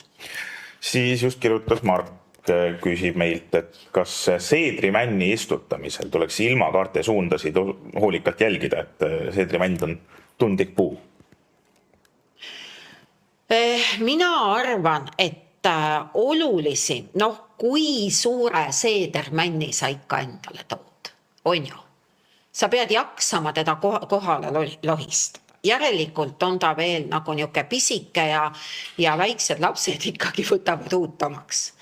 Ma olen kuulnud küll kadakate puhul sellist, et tasuks, ega see raske ei ole, et selle koha pealt, kus sa ta võtad, paned põhja poole oksa külge, eks ju, lindikese ja kodus paned nagu selle vaatad, et see lindike läheks sul ka põhja poole. Et siuksed uskumused on ka päris toredad asjad ja miks ka mitte, sest näiteks toalilled ühe akna pealt teise tuppa lohistamine tekitab küll taimedes stressi. Et see on siuke pisikene asi ja seda võib nagu jälgida.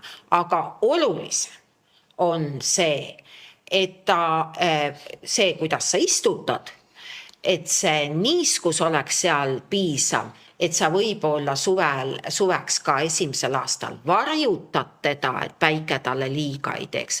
Võib-olla esimesel talvel isegi varjutad teda. Et see on nagu oluline, et see kasvukoht, piisav niiskus, need asjad on tunduvalt olulisemad. Aga võimalusel võid sa seda teha. Siit kirjalikud küsimused on mul otsa saanud. Äkki keegi tahab häälega küsida?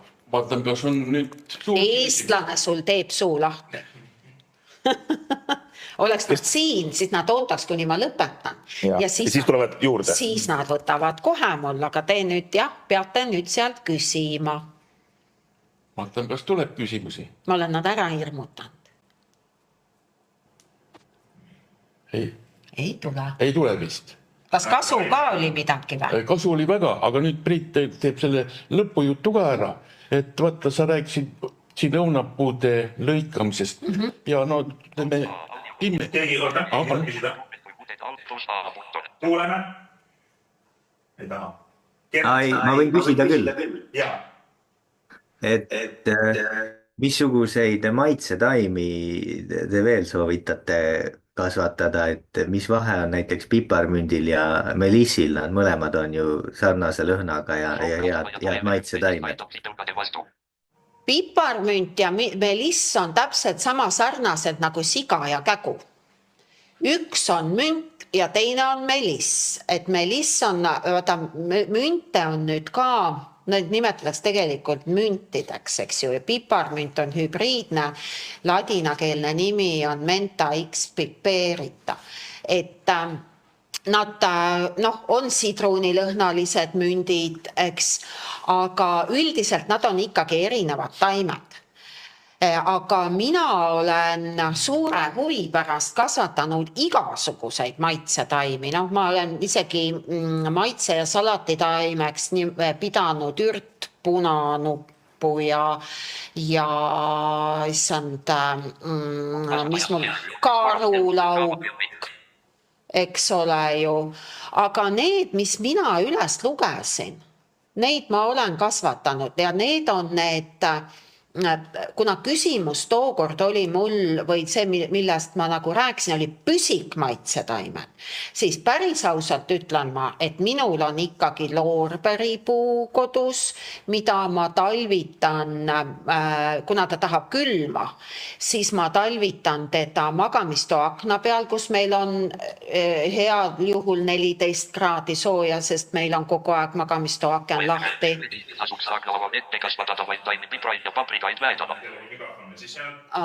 Ja siis ma, eks ju, loorberipuu on mul, rosmariin on mul, sidrunheina, kes on 1-aastane, ostan ma igal aastal uued taimed, sest mulle meeldib, ta on selline kõrreline ja sahiseb ja süüa ma teda ei raatsi, aga siis ma võtan mõned lehed ja panen tee sisse, siis mulle väga meeldib sidrunaloisia, mida ma kasvatan 1-aastasena ja seda saab tellida. Hästi huvitavad maitsetaimed, muideks on Tamme talu ürdiaias, veebileht on ka ja toovad postiga kohale. Seal on igast kõik maailma maitsetaimi. Ja mina soovitan igast huvitavaid asju kasvatada, eriti neid, millest midagi ei tea, sest nende vastu tunned sa metsikut huvi ja siis ja kui sa siis ebaõnnestud, siis see on väga hea nagu õppematerjal endale. Et ma kasvatan palju selliseid, mis on nagu 1-aastased ka, sest nad meeldivad mulle. Aga praegu ma olen teinud juba reha oma peenral ja mul on pune, meliss, talisibul, iisop, mis seal veel on, aedsalvei, seda ma lihtsalt jumaldan. Lavendlit võib ka nimetada, eks ole, maitsetaimeks. Aga muud nagu 1-aastaseid ma kasvatan alati peterselli, ilma küüslauguta mina üldse elada ei saa. Ma ei julgenud täna hommikul võtta kala, me tegime küüslaugu ja maitseainetega sellist, ma ei julgenud, ma mõtlesin, et siin on väike ruum ongi. Siis sibulat ma kasvatan seemnest, peterselli on nagu kõige rohkem mul. Päris palju tuli va. Kas vastasin ära küsimuse? Tundub küll, vähemalt siin nüüd on juba järgmised 5 küsimust on mulle vahepeal. Laseme edasi. Nii, kõigepealt, kuna me juba varjutamisest rääkisime, siis ma küsin, paar küsimust on varjutamise kohta tulnud, et smaragd elupuud, kui kaua neid peaks varjutama? Vanu ei pea varjutama, kui ta on juba 3 aastat sul kasvanud. Oluline on see, et miks varjutatakse, et takistada vee väljaaurumist. Aga näiteks, mis tuleks teha selleks, et need igihaljad paneksid paremini talvele vastu, on sügisene kastmine. meil on hästi pikad, ilusad ja suhteliselt kuivad sügised. Et kui sa juba, ütleme, reegel õpetatakse koolis on selline, et 3. aastast enam ei pea varjutama. Aga kui sul on varjutaluv okaspuu, näited või varju eelistav okaspuu, mis näiteks jugapuu, mis kasvab sul mingil seletamatul põhjusel liivases, mullas ja täispäikse käes, siis võib juhtuda, et ta saab iga kevad nagu viga. Et seda võiks pikemalt varjutada, aga pigem on nagu vanematel okaspuudel võtmeküsimus see piisav kastmine. Nii kuni sügisel kannatab, korralikult kastad. Korralikult ei tähenda seda, et sa teed basseini talle, aga korralikult tähendab seda, et võtad oma nimetissõrme, paned mulda ja võt sealt, kus sõrme ots on, teed niimoodi ja sa saad kohe aru, kas seal on niiske või ei ole. Ja kui seal ikkagi ei ole niiske, siis kastad jälle. Ja kevadel niipea, kui sa kasta saad, näiteks mina ootasin, et nüüd esmaspäev, teisipäev tohutult sajab, nagu ilmateade lubas, tegelikult ei ole midagi sadanud. Lund ka ei ole olnud. Kui nüüd on võimalik oma smaragde ja selliseid tüüpe kasta, siis kastke. Võt. Jaa, just see järgmine küsimus oli ka kastmise kohta, aga praegu vist juba saime vastuse, et kui noori okaspuid kevadel kasta, et kas siis ei pea varjutama? Vaata see, et kui vesi hakkab juba mulda minema, siis on maa ju sulanud. Siis on päikese kõrvetus selleks hetkeks oma töö teinud. Et miks on vaja varjutada on see. Päike tuleb juba jaanuaris teine kord välja. Väljas on krõps külm. Päike soojendab tumedat okkapinta. Seal hakkavad veemolekulid liikuma. Okastest ja igialjastest lehtedest hakkab vesi välja auruma. Juured on külmas. Vett juurde ei saa. See on põhjus, miks peab varjutama.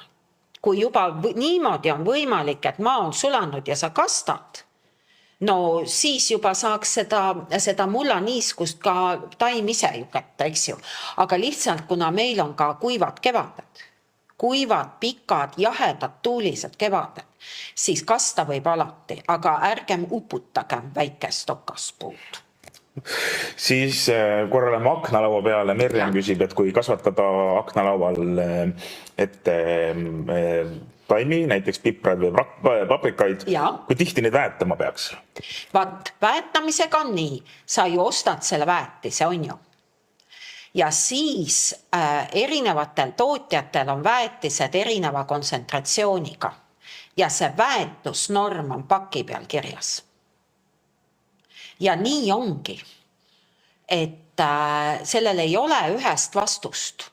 Ja õnneks on nii, et need väetiste kirjeldused on meil olemas ka väga tihti veebis. Mina kasutan, päris ausalt ütlen, kasutan väga palju kekkila väetisi, just neid orgaanilisi väetisi. Ja neid ka sellel meie Hortikomil on oma orgaaniliste väetiste nagu sari. Hortikomil on need orgaanilised väetised nagu granuleeritud kujul, aga kekkilal on need ka vedelal kujul. Ja nendel on see hea omadus, et nende veebilehel on ka kasutusnorm kirjas. Ja sealt loe. Ja selle järgi nagu väeta. Ja kui sa ostad paari aasta pärast uuesti pealt näha samasuguse väetise, siis ikkagi kontrolli, sest tootjad tohutult arendavad oma neid tooteid. Küll nad muudavad kontsentratsiooni ja siis muudavad kogust ja siis teda korgi suurust, et päris niimoodi, et lasen kogu aeg ühte rada ei saa. Üldjuhul on nad niimoodi, et kord nädalas niisugused tava vedelväetised. Nii, kuidas meil on? Kas me võtame veel? Võtame, ei no vastame ära.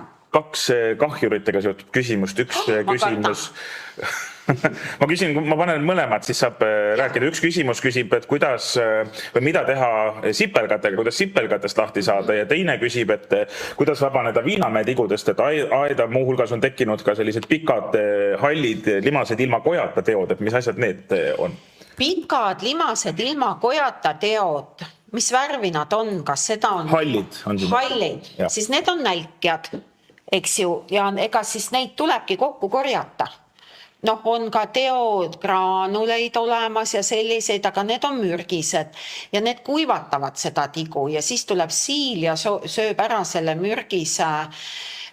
mürgise poolkuivanud nälke ja siis viskab ise sussid püsti. Et tigudega on see, mis ma enne rääkisin, et nad ei tule üle vase piirde. Et sellist asja saab teha. Aga see on siuke mehaaniline korjamine, jah, ja need võivad veel olla tal mustpeanälkjad, ma kardan. Et need on ka siuke invasiivne võõrliik. Hästi vastik. Mis aitab, on võib-olla viia aed, eriti nagu tarbeaed kastidesse ja siis panna nii alt äärde kui üles äärde see vasklink, neid müüakse sellised, nad on mingi 2,5–3 sentimeetrit laiad või saab nagu naelutada külge. Et see nagu hoiab ära. Aga kui ta juba seal peenras on ja sinna on munema hakanud, siis ta lihtsalt ei lähe tagasi.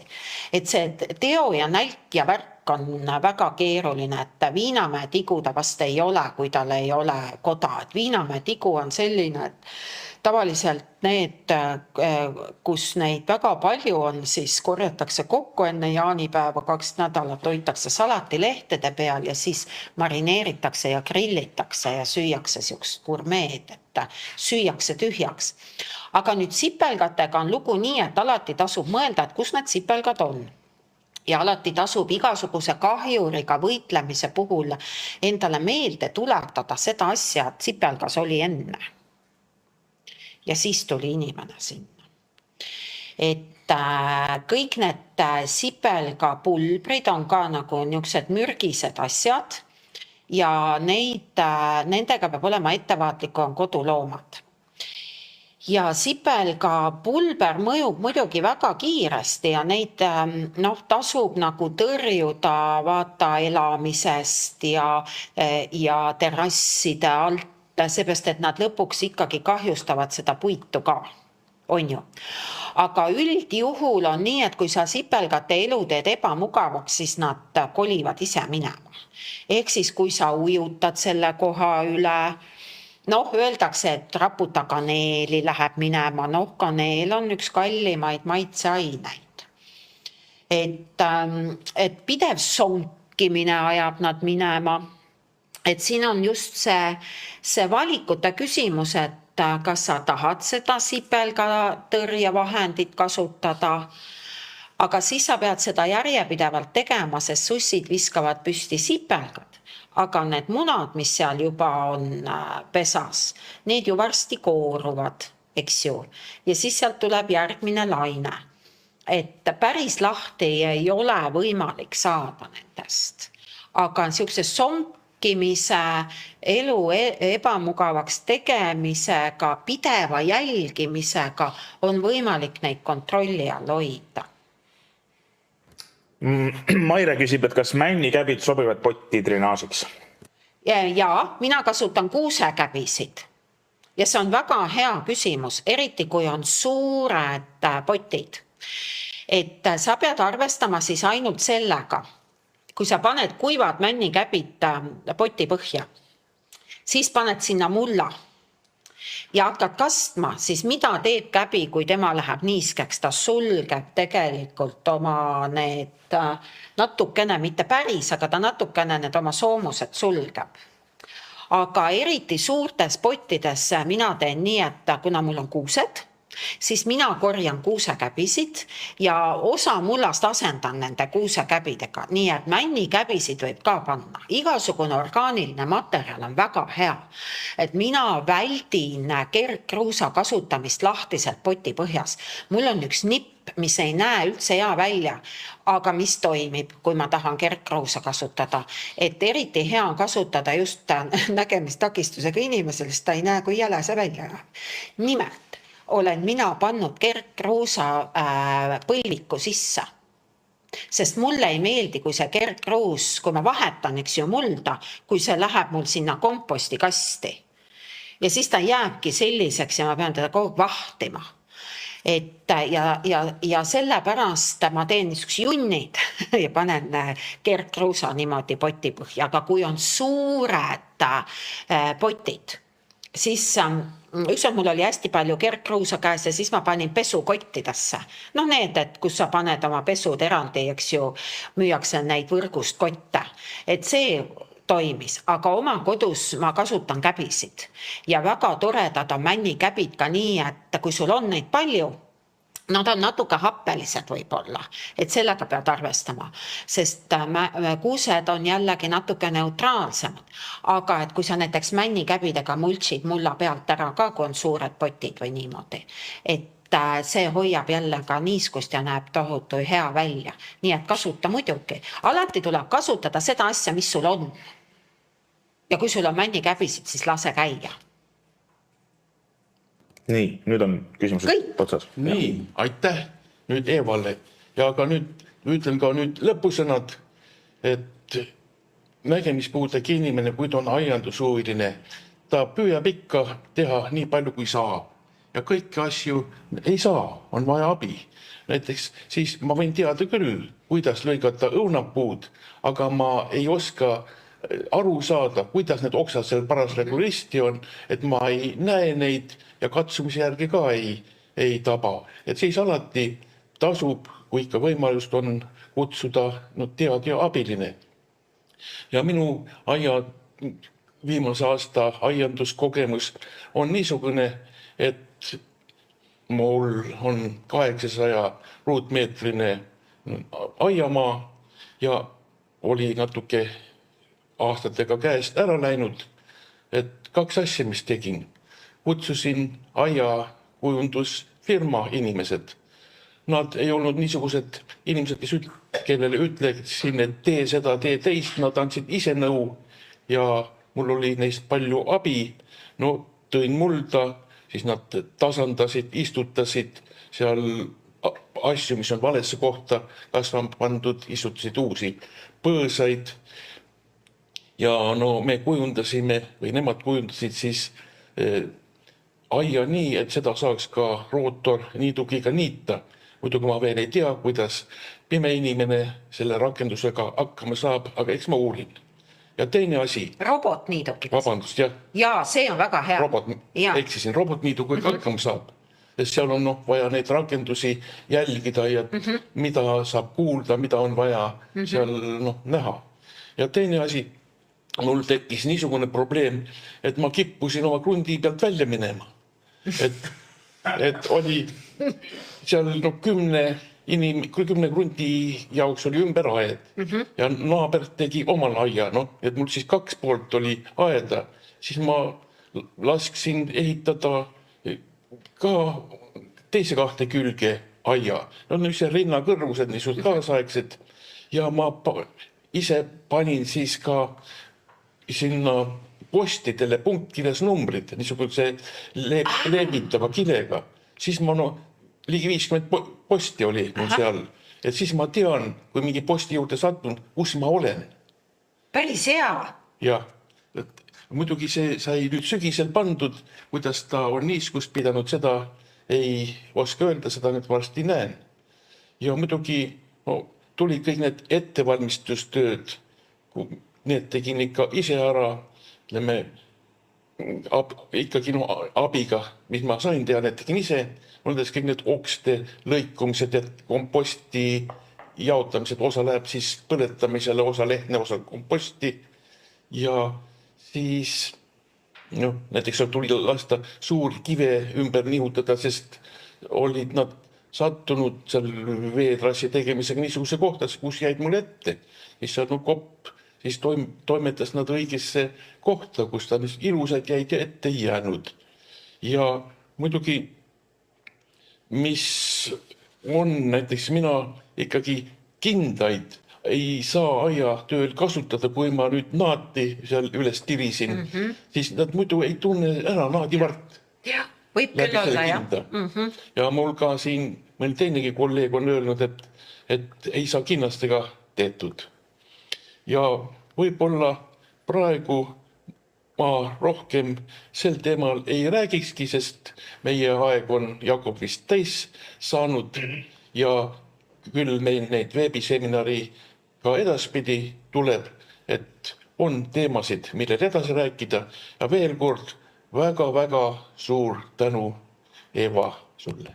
Aitäh ka kutsumast, oli väga huvitav mõelda natukene teistmoodi mingite asjade peale. Aitäh ja kõigile vaatajatele, kuulajatele, aitäh, kohtumiseni!